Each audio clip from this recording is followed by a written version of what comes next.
I pulled into my mother's driveway that cold December morning, watching my 8-year-old daughter Emma bounce excitedly in her car seat as she stared at the house draped in twinkling lights and elaborate decorations.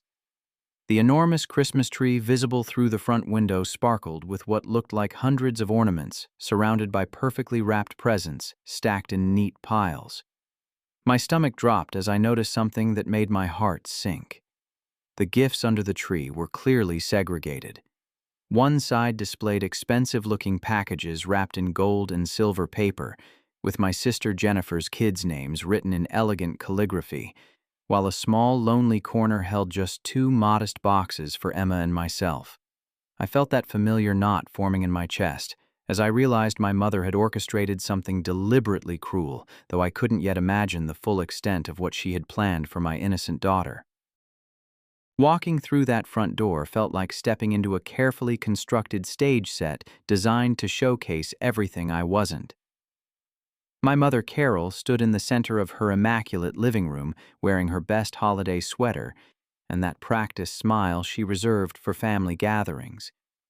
At 68, she still carried herself with the authoritative presence she'd developed during her 30 years as a bank manager, though retirement hadn't softened the sharp edges of her personality. Her silver hair was perfectly styled and her makeup applied with the precision of someone who believed appearances mattered above all else.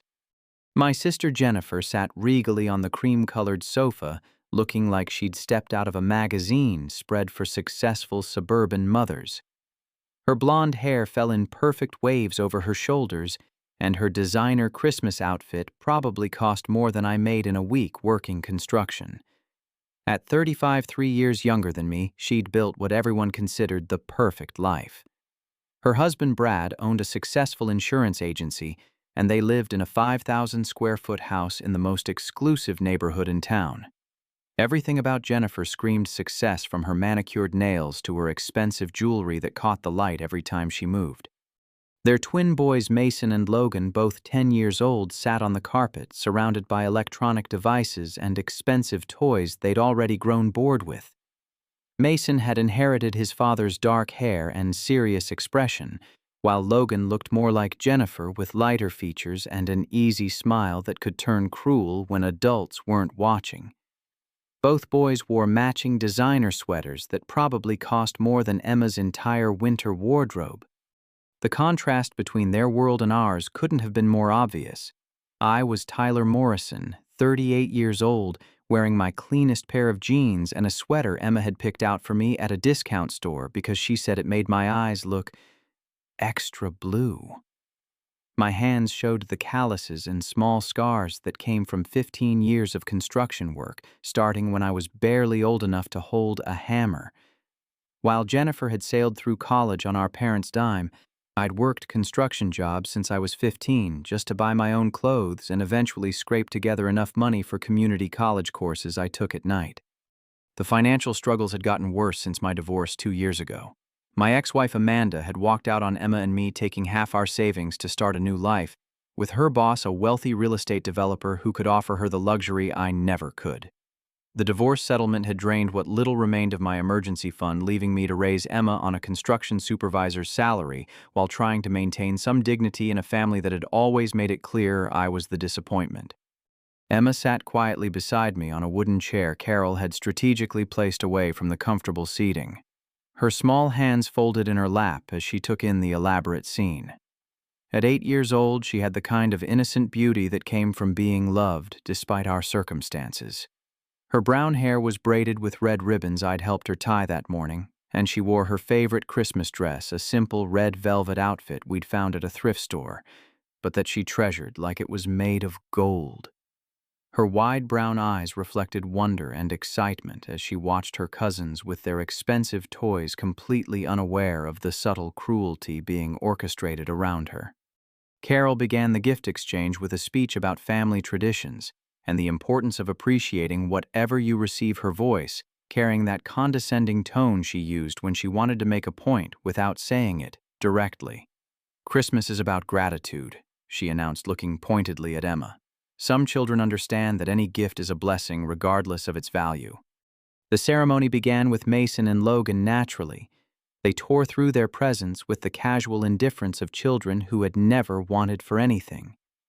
The first package revealed brand new iPhone 15 Pros in sleek black cases, devices worth over $1,000 each that the boys barely glanced at before moving to the next gift. PlayStation 5s followed, then designer sneakers worth $300 a pair, gift cards to expensive electronic stores, and gaming accessories I couldn't even identify, but that clearly cost more than my monthly rent. Emma watched it all with growing amazement, her small hands clutching the modest wrapped box in her lap. She leaned over to whisper in my ear, her breath warm against my cheek. "Daddy, do you think Santa brought extra special things this year because Mason and Logan were super good?" The innocence in her voice nearly broke my heart. She genuinely believed her cousins deserved these expensive gifts, that somehow she must have fallen short of whatever standard earned such lavish treatment. I squeezed her hand gently and whispered back, "You're the most special little girl in the world, sweetheart. Don't forget that." But even as I said the words, I noticed the cold calculation in my mother's stare and the barely concealed smirk on Jennifer's perfectly made-up face. They were waiting for something, anticipating a moment that would justify whatever cruel lesson they'd planned.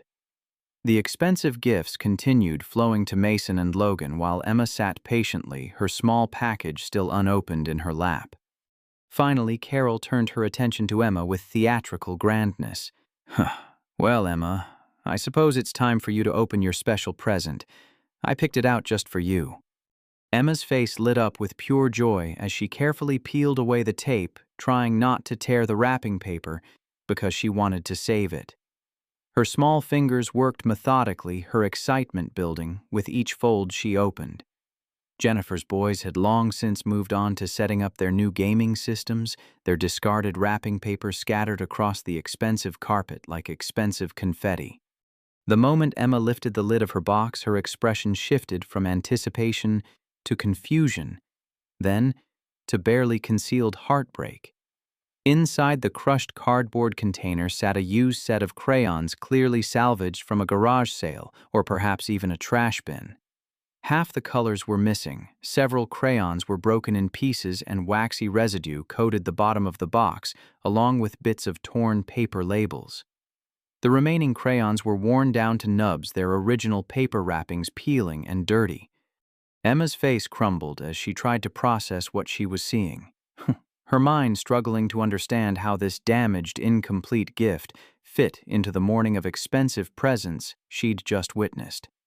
She looked up at me with those trusting brown eyes, silently asking me to explain why her gift was so different, why it looked like something someone had thrown away. The silence in that room felt suffocating as Emma stared down at the broken crayons, her small fingers trembling as she tried to pick up one of the larger pieces without it crumbling further. I watched my daughter's world shift as she realized that while her cousins had received hundreds of dollars worth of new electronics, she had been given what amounted to garbage dressed up in wrapping paper. Carol's voice cut through the quiet with surgical precision, each word calculated to inflict maximum damage. "That's what happens when your mom walks away from the family," she said, her tone carrying the satisfied cruelty of someone delivering a lesson they believed was overdue. "Children pay for their parents' poor choices." The reference to Amanda's abandonment hit like a physical blow. Emma's confusion deepened as she tried to understand how her mother leaving us 2 years ago had somehow resulted in this moment, this deliberate humiliation disguised as a Christmas gift. She looked between the broken crayons and her grandmother's cold expression, her young mind struggling to connect dots that should never have been connected. Jennifer's laughter rang out sharp and brittle, filling the space where compassion should have lived. "Oh, Emma, don't look so sad.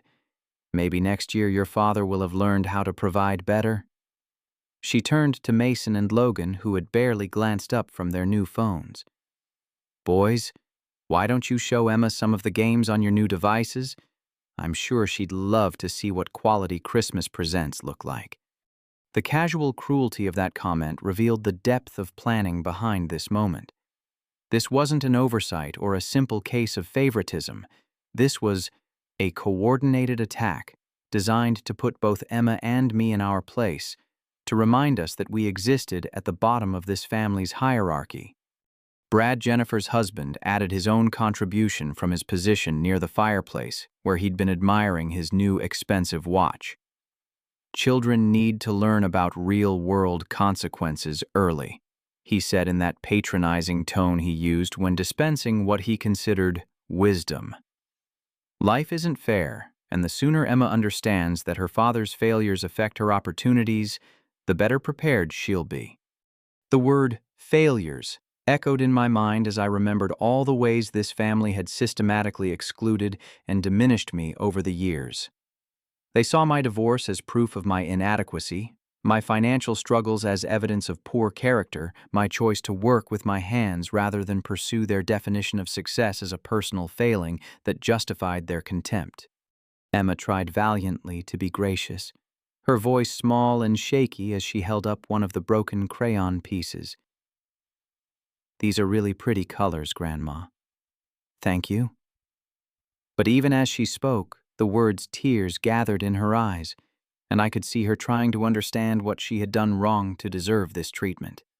I felt rage building in my chest as I realized this humiliation had been carefully orchestrated.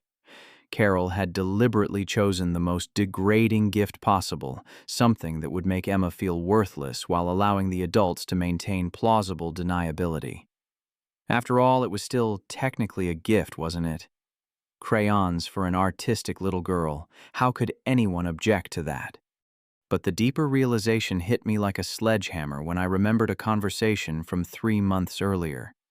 Carol had called me claiming she needed to borrow $400 for unexpected medical expenses.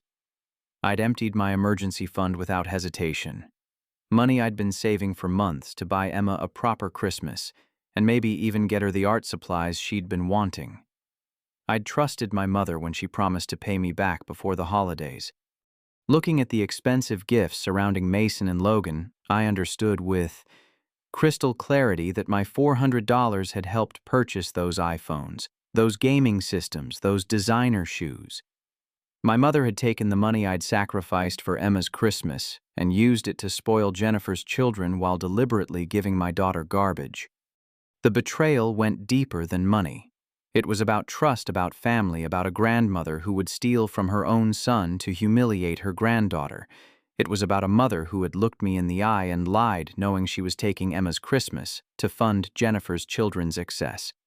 Emma noticed my expression and instinctively moved closer to me, seeking comfort in the face of treatment she didn't understand, but could feel was wrong. "Daddy," she whispered, "can we go home now?" The question broke something inside me. Here was my 8-year-old daughter asking to leave her own grandmother's house because she could sense the hostility, because even her young mind recognized that this place wasn't safe for her heart. She wasn't asking why she'd received broken toys while her cousins got expensive gifts. She wasn't demanding fairness or throwing a tantrum. She was simply asking to escape the cruelty. But I realized that running away would solve nothing. It would only confirm their opinion that I was weak, that Emma and I deserved our place at the bottom of their hierarchy. It would teach my daughter that when faced with injustice, the proper response was retreat, acceptance, surrender. I thought about the carefully chosen gifts still sitting in my truck presents I'd spent weeks selecting for Mason and Logan. Despite our financial struggles, despite knowing how this family treated us, I'd believed in showing love to family.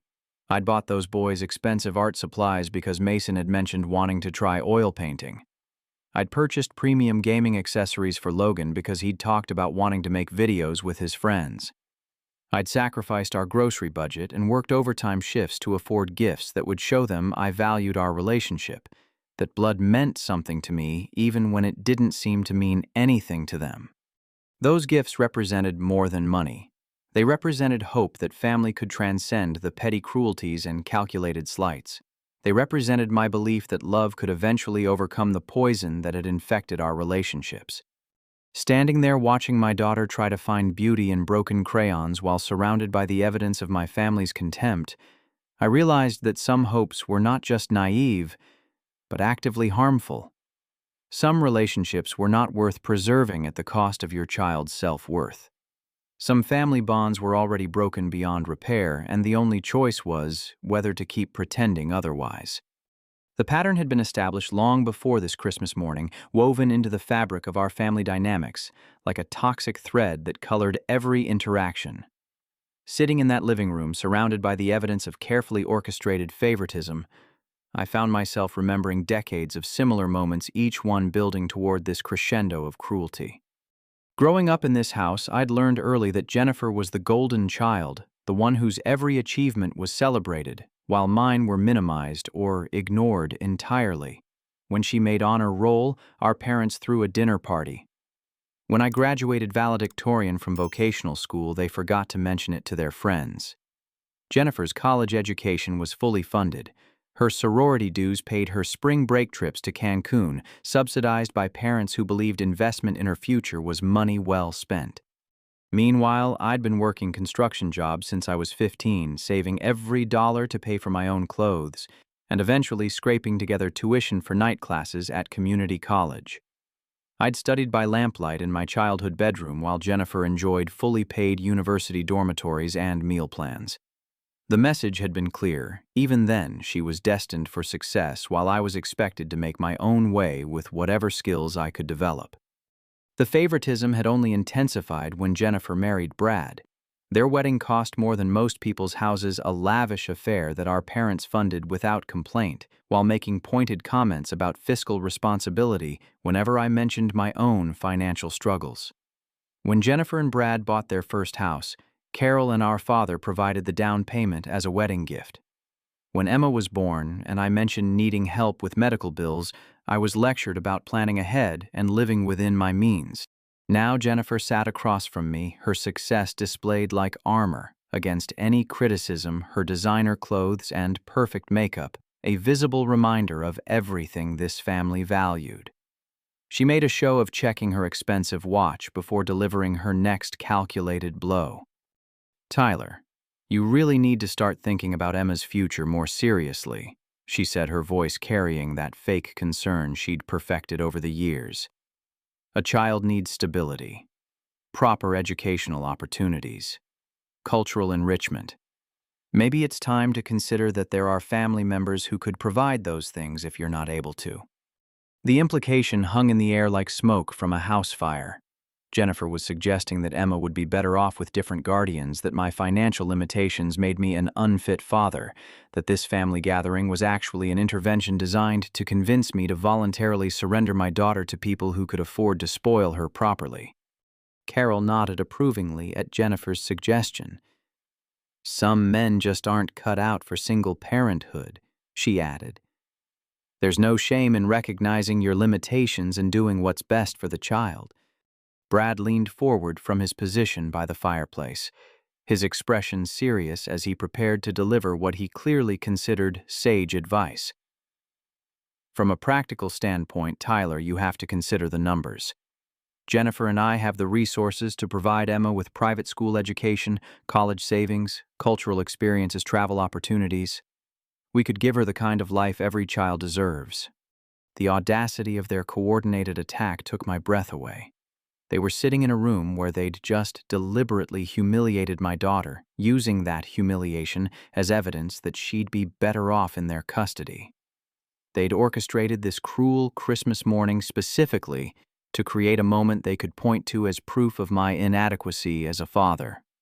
Emma seemed to shrink smaller in her chair as the adults discussed her future like she wasn't present, her small hands still clutching the broken crayons as if they might somehow transform into something beautiful if she held them tightly enough. Mason and Logan had moved to the far side of the room where they were recording videos with their new phones, occasionally pointing the cameras in Emma's direction and laughing about something I couldn't hear but suspected was cruel. The sight of those boys mocking my daughter while the adults plotted to take her away from me triggered a memory I'd tried to suppress. 3 months ago, when Carol had called asking for that $400 loan, I'd heard Jennifer's voice in the background. They'd been together when she made that call, planning something even then. The medical emergency had been fiction, a convenient lie to manipulate me into funding their Christmas excess. but the betrayal went deeper than stolen money. Earlier that week, I'd overheard part of a phone conversation when I'd arrived early to drop off a gift I'd made for Carol's birthday. She'd been talking to Jennifer, her voice carrying clearly through the thin kitchen walls. "This Christmas will finally make Tyler realize he doesn't belong in this family," she'd said. "Maybe when he sees how different Emma's life could be, he'll stop being so stubborn about accepting help. That little girl would be so much better off with people who can actually afford to raise children properly." Jennifer's response had been equally chilling. "The custody laws favor biological parents, but if we can document a pattern of inadequate provision of Tyler's inability to give Emma the advantages she deserves, we might have options. Brad's lawyer friend says there are precedents for relatives stepping in when a parent can't provide proper opportunities." I'd left without delivering the birthday gift, my hands shaking as I realized my own family was plotting to legally separate me from my daughter. They weren't content with emotional manipulation and financial exploitation. They wanted to take Emma away entirely to add her to their collection of possessions and accomplishments while eliminating the inconvenient reminder of my existence. The memory of that overheard conversation now recontextualized everything about this Christmas morning. The humiliating gift, the pointed comments about my failures, the casual cruelty directed at Emma, it was all evidence gathering, creating a narrative they could use in family court to argue that I was an unfit father who couldn't provide for his child's basic needs. Looking around that room, I saw the careful staging with new eyes. The expensive gifts for Mason and Logan weren't just favoritism. They were props in a performance designed to highlight the contrast between their abundance and our lack. The crushed box with broken crayons wasn't just cruelty. It was documentation of Emma's deprivation under my care. Even Brad's presence felt calculated, a successful businessman who could testify to my family's concerns about Emma's welfare. Emma looked up at me with those trusting brown eyes, waiting for me to make sense of this nightmare, for her to explain why the adults who were supposed to love her were treating her like an unwanted burden. She didn't understand the legal implications of the conversation swirling around her, but she could sense the threat, could feel herself being evaluated and found wanting through no fault of her own. The rage building in my chest wasn't just about Christmas presents anymore. It was about a family that had systematically devalued and undermined me for decades, that now wanted to extend that treatment to my innocent daughter. It was about people who confused wealth with worth, who believed their financial advantages gave them the right to judge and redistribute other people's children. But more than anger, I felt a clarity I hadn't experienced in years. These people weren't family in any meaningful sense. They were predators disguised as relatives, using blood relationships as camouflage for behavior that would be recognized as abusive if practiced by strangers. Emma deserved better than this toxicity, and I deserved better than to keep subjecting both of us to people who viewed our love for each other as an obstacle to their desires. The gifts in my truck suddenly took on new significance. I'd brought them as peace offerings, as evidence of my desire to maintain family relationships despite years of slights and insults. But peace offerings only made sense when dealing with people who wanted peace. These people wanted surrender, capitulation, the voluntary destruction of my relationship with my daughter. It was time to stop offering peace to people who had declared war. I stood up slowly, my decision crystallizing with each passing second. "Excuse me for just a minute," I said, keeping my voice steady despite the storm building inside my chest. "I need to get something from my truck." Carol raised an eyebrow, her expression suggesting mild annoyance at the interruption of her carefully orchestrated humiliation. "Tyler, we're in the middle of family time. Surely whatever you forgot can wait until after dinner." "This can't wait," I replied, already moving toward the front door. "I'll be right back." The December air hit my face like a slap of reality as I walked to my pickup truck parked in the driveway. My hands were steady now, my mind focused with the kind of clarity that comes when you finally stop fighting the truth and embrace it instead. I opened the truck bed and pulled out a large canvas shopping bag filled with carefully wrapped presents, each one chosen with the kind of thoughtfulness that comes from genuine love.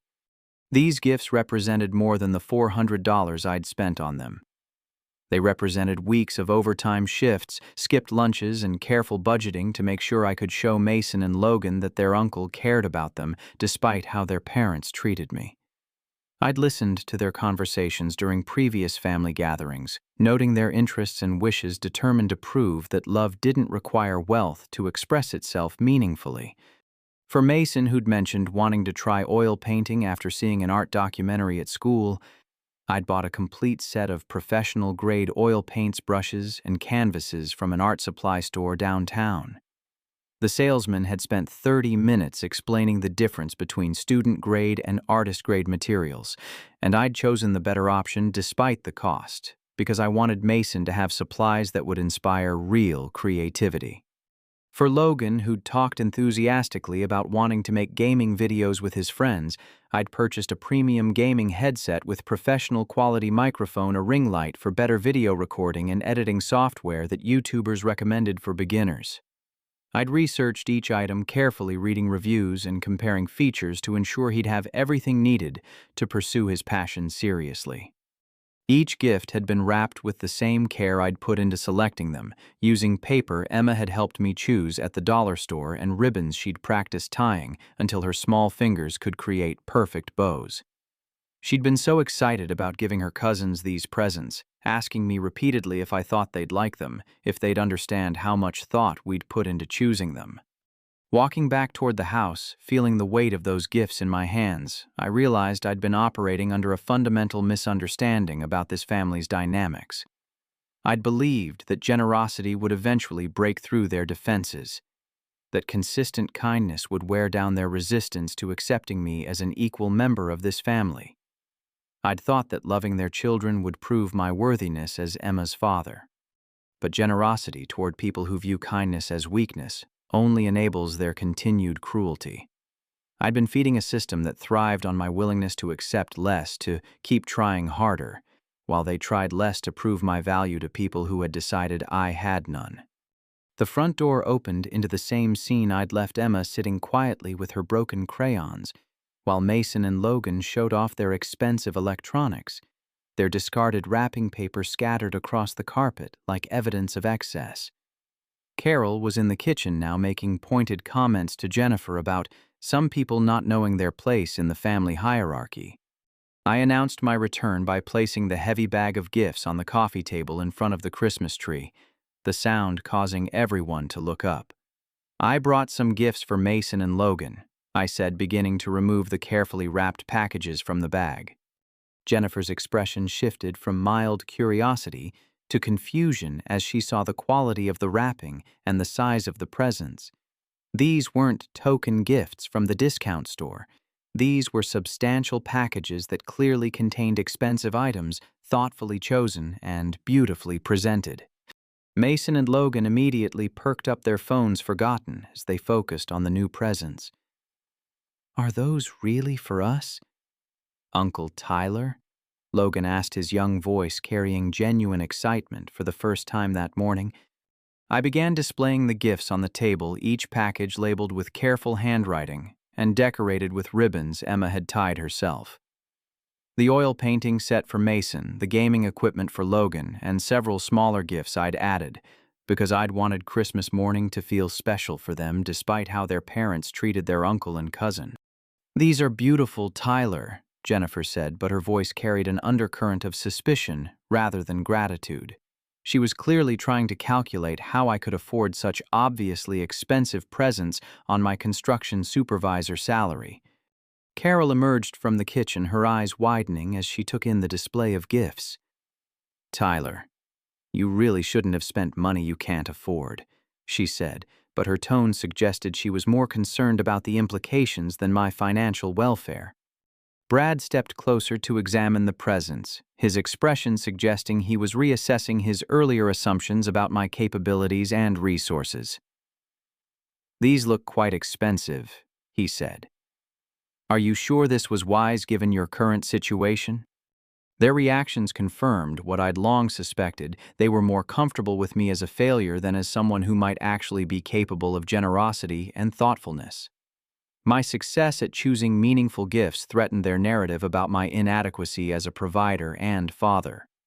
Mason reached for the art supplies package, his eyes bright with anticipation. Can we open them now? I've been wanting to try real painting for months. Logan grabbed the gaming equipment, already reading the labels and getting excited about the possibilities. This is the exact microphone the YouTubers use. How did you know? For a moment, watching their genuine enthusiasm, I remembered why I'd wanted to maintain relationships with these boys despite their parents' behavior. Mason and Logan weren't inherently cruel children. They were products of an environment that taught them to value material possessions over human relationships. But underneath that conditioning, they were still kids capable of wonder and gratitude. Emma watched from her chair, still holding her broken crayons, her expression a mixture of pride in her father's generosity and sadness at the continued evidence of the different standards applied to different family members. She'd helped me choose these gifts, had been excited about giving them, and now she was watching her cousins receive the kind of thoughtful presents she'd never experienced from this family. I held up my hand before the boys could tear into the wrapping paper. "Wait," I said, my voice carrying a calm authority that made everyone in the room pay attention. The moment stretched as I looked around at the faces staring back at me. Carol with her calculated coldness, Jennifer with her entitled expectation, Brad with his smug superiority, and the boys with their innocent anticipation. Emma sat quietly in her chair, trusting that whatever I was about to do would somehow make sense of this morning's cruelty. "These were for them," I said clearly, letting each word carry the weight of my decision. "They're not anymore." The silence that followed my declaration felt electric, charged with the kind of tension that precedes lightning strikes. Mason and Logan froze with their hands still reaching toward the presents, their faces shifting from excitement to confusion as they tried to process what I'd just said. "What do you mean?" Mason asked, his voice small and uncertain. I began methodically rewrapping the gifts. I'd just displayed my movements deliberate and calm, despite the chaos I was unleashing. "I mean that presents given in love can be taken back when that love is rejected." I explained, keeping my tone gentle but firm.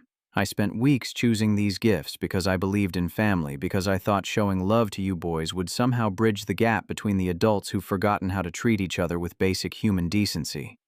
Jennifer's confusion quickly transformed into indignation.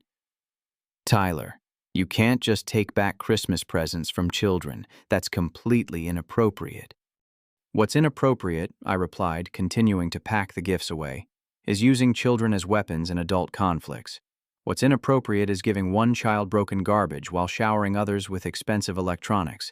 What's inappropriate is plotting to take someone's daughter away while pretending to care about family values." Carol's face went pale as she realized I'd overheard more than she'd intended.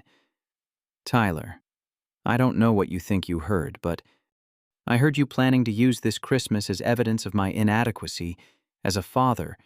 I interrupted, my voice staying level despite the fury burning in my chest.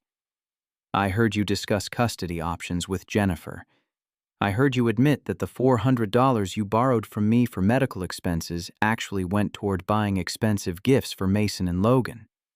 Brad stepped forward, his face reddening as he realized their careful planning was unraveling. "You have no right to eavesdrop on private conversations. And you certainly have no right to punish innocent children for adult disagreements." I pulled out my phone and tapped the recording app I'd started before walking back into the house. "You're right about one thing, Brad.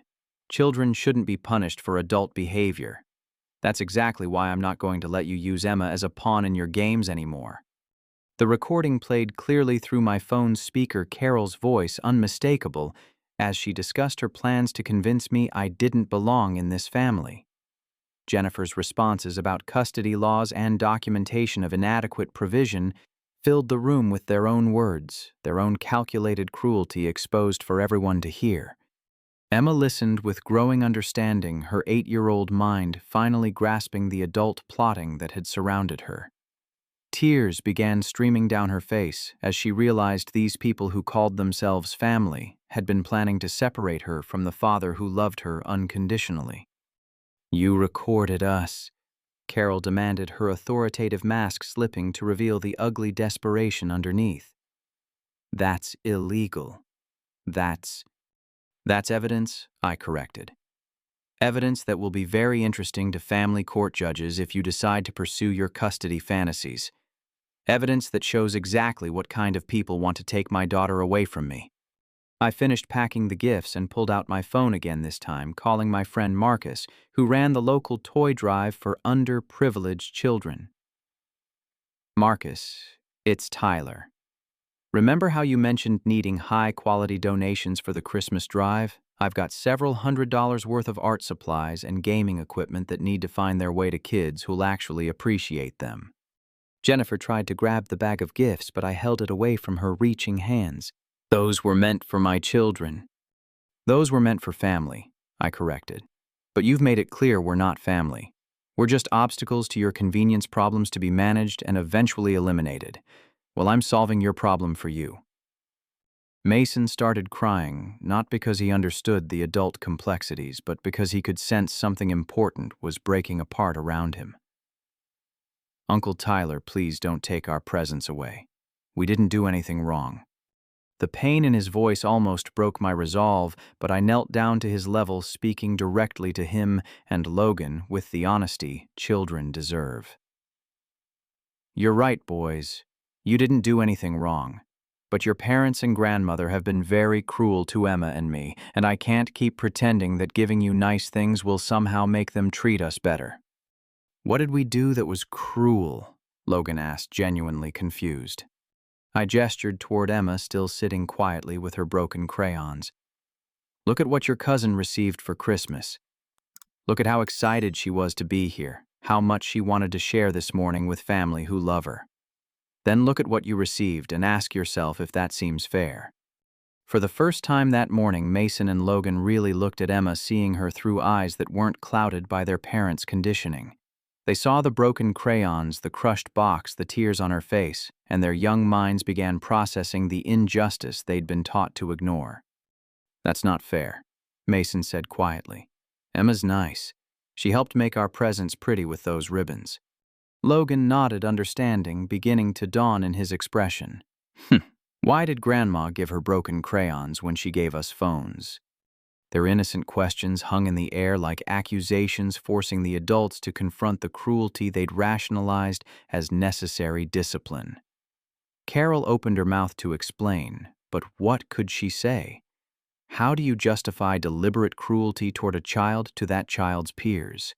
Marcus arrived within 20 minutes, bringing 2 volunteers from the toy drive who helped load the expensive gifts into their donation truck. The sight of uniformed volunteers officially collecting the presents made the situation real in a way that mere threats couldn't. Mason and Logan watched their potential gifts disappear into a truck destined for children whose families couldn't afford Christmas at all.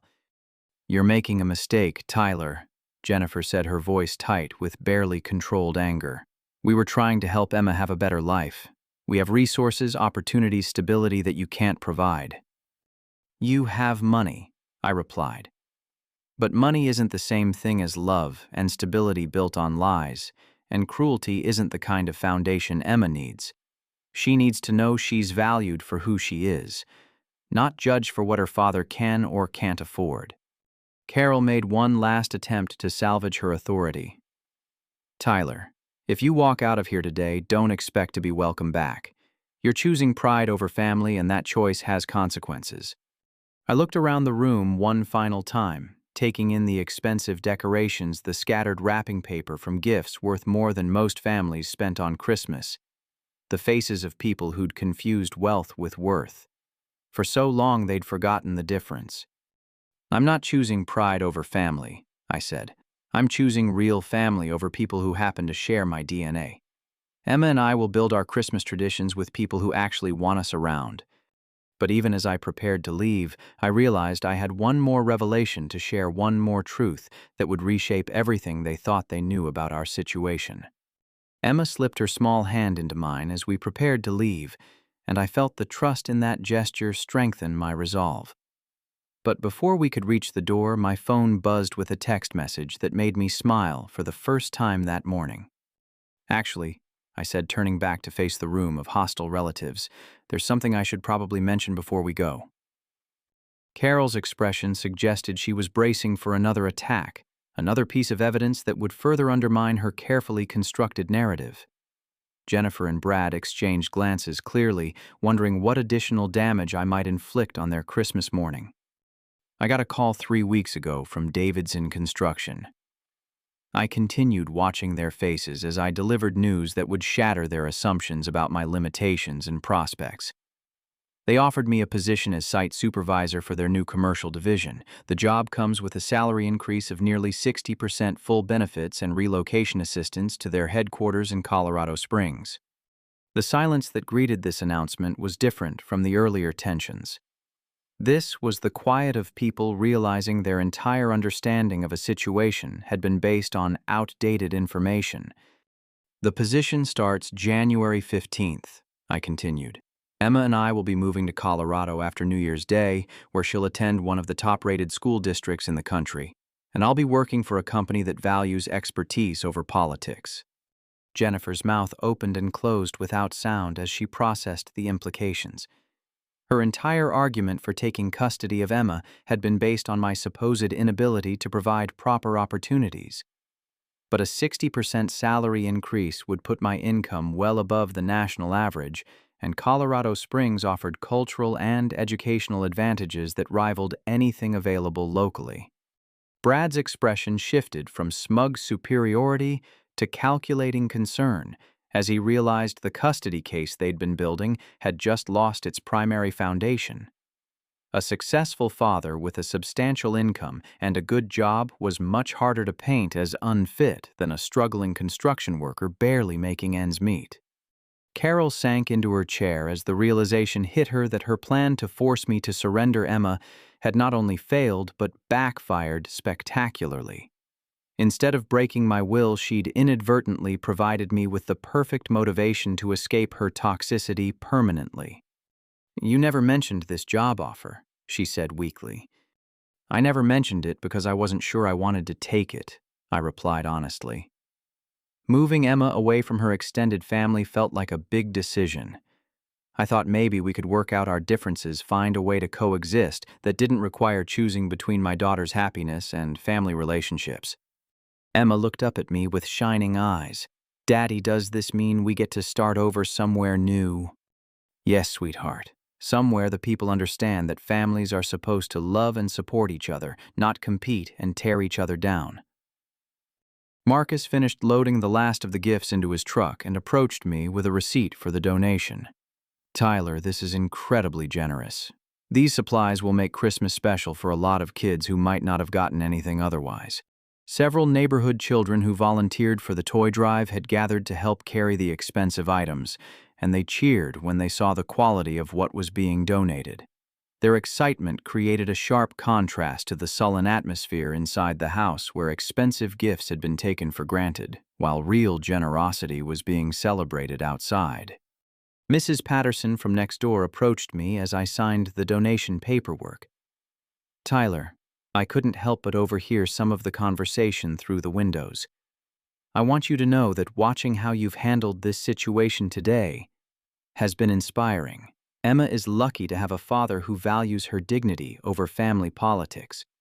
Her comment carried across the yard loud enough for everyone inside to hear, and I realized that the neighbors had been witnessing more than just today's drama.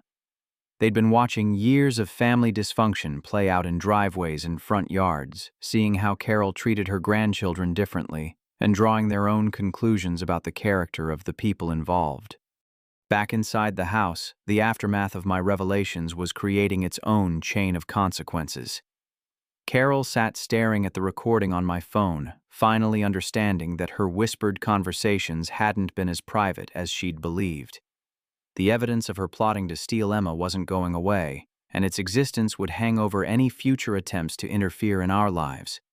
Jennifer was frantically texting someone, probably Brad's lawyer friend, trying to determine if their custody aspirations could survive the revelation of my improved financial prospects.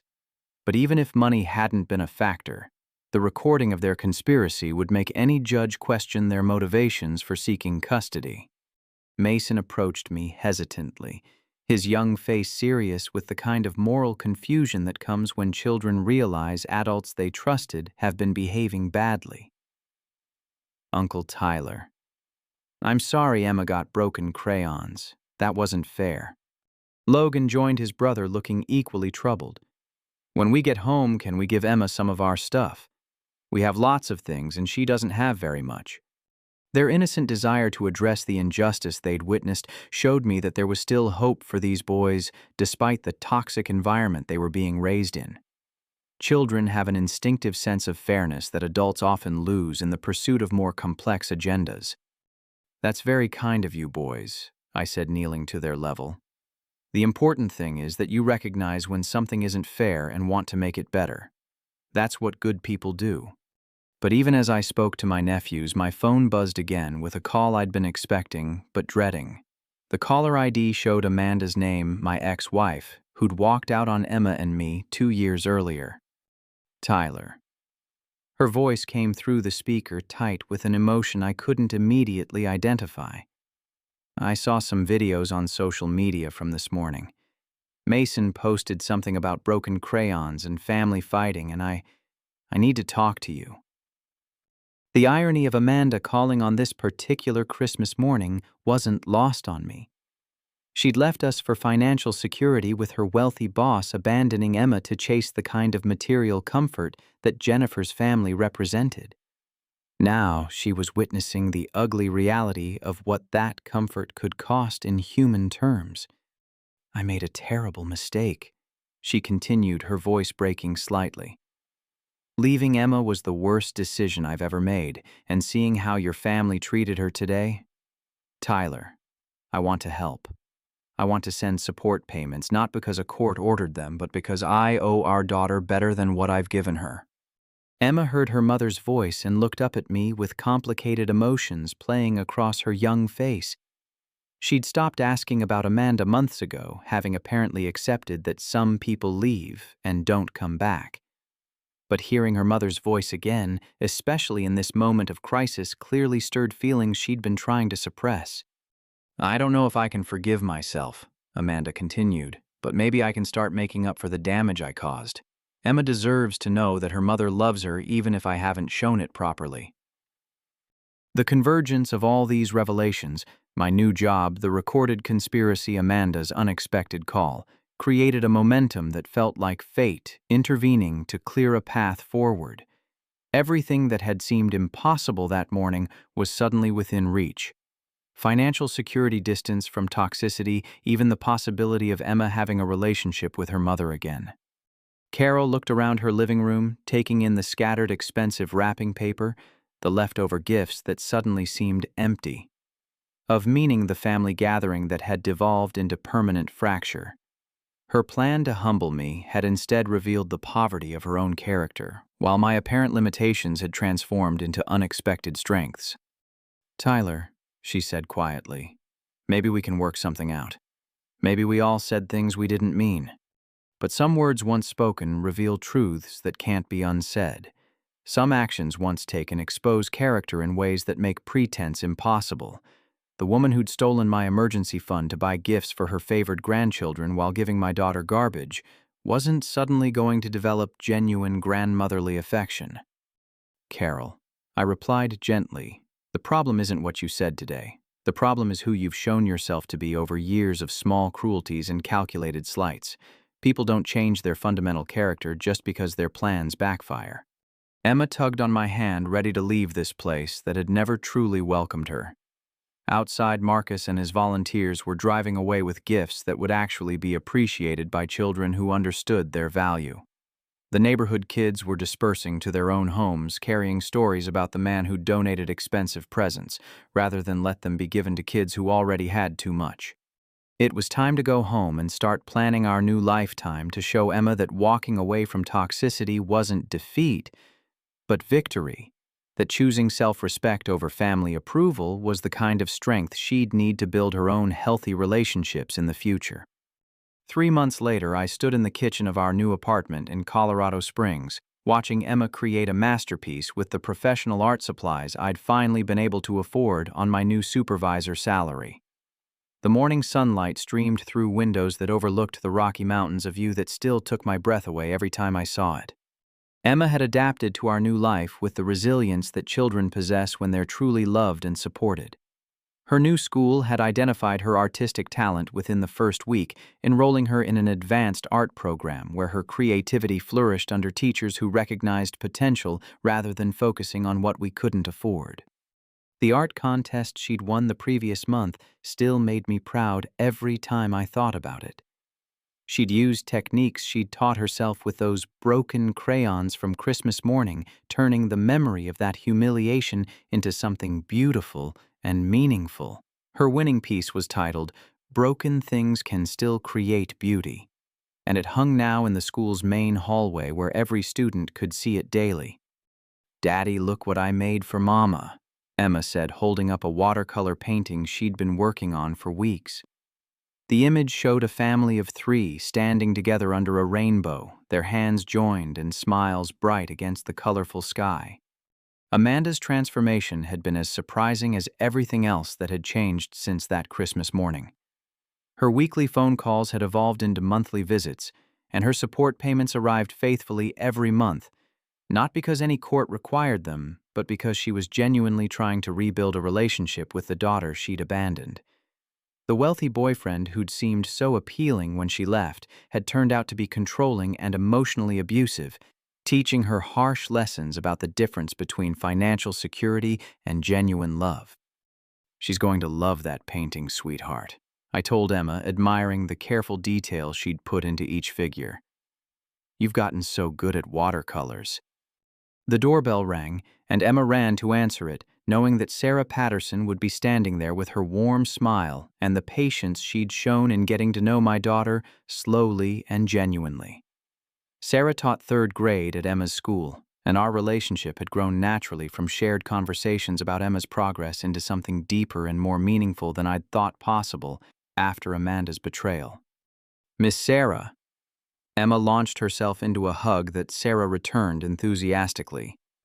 "Hello, beautiful artist," Sarah replied, examining the painting Emma immediately showed her. "This is incredible work. Your color choices are so sophisticated." Sarah had been the first person in Emma's new life to recognize her artistic talent for what it was, rather than dismissing it as a cute hobby. She'd connected us with art teachers, helped Emma enter competitions, and celebrated each achievement as if it were her own daughter's success.